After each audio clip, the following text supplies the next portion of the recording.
जय शिवराय मित्रांनो, आता मुलांची शाळा सुरू झाली तर काही पालक ही प्लास्टिकची बॉटल आहे, पूर्णमधून प्लास्टिक आहे.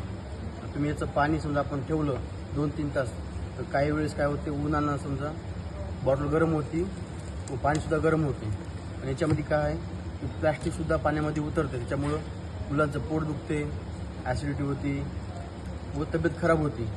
पण काही प्रमाणात प्लास्टिकसुद्धा पाण्यामध्ये उतरण्याची शक्यता असते.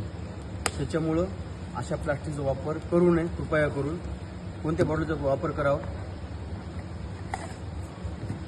आता ही बॉटल थोडीशी महाग आहे पण आरोग्यदायक आहे. समजा की आपलं काय दुखणार नाही व प्लास्टिकसुद्धा याच्यामध्ये उतरणार नाही. तुम्ही बघू शकता, वरून समजा मेटल आहे आणि मधातून स्टील आहे. याच्यामुळं काय होईल की प्लास्टिक पाण्यामध्ये उतरणार नाही व पोटसुद्धा दुखणार नाही. याची तुम्ही काळजी घ्या.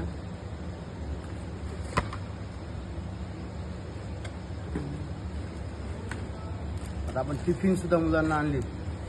टिफिन कशा प्रकारे येतं व कशी दिली पाहिजे, जेणेकरून मुलांना टिफिन उघडायला सोपे गेले पाहिजे. हाताला उघडते व चिमटा नाही बसला पाहिजे, अलगद निघाले पाहिजे.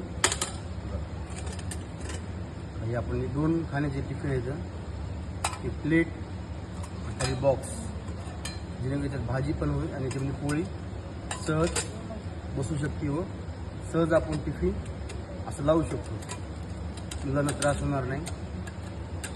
हे बघा,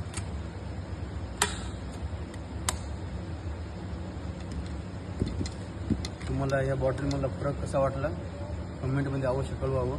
व्हिडिओ कसा वाटला तुम्ही कमेंट अवश्य करा.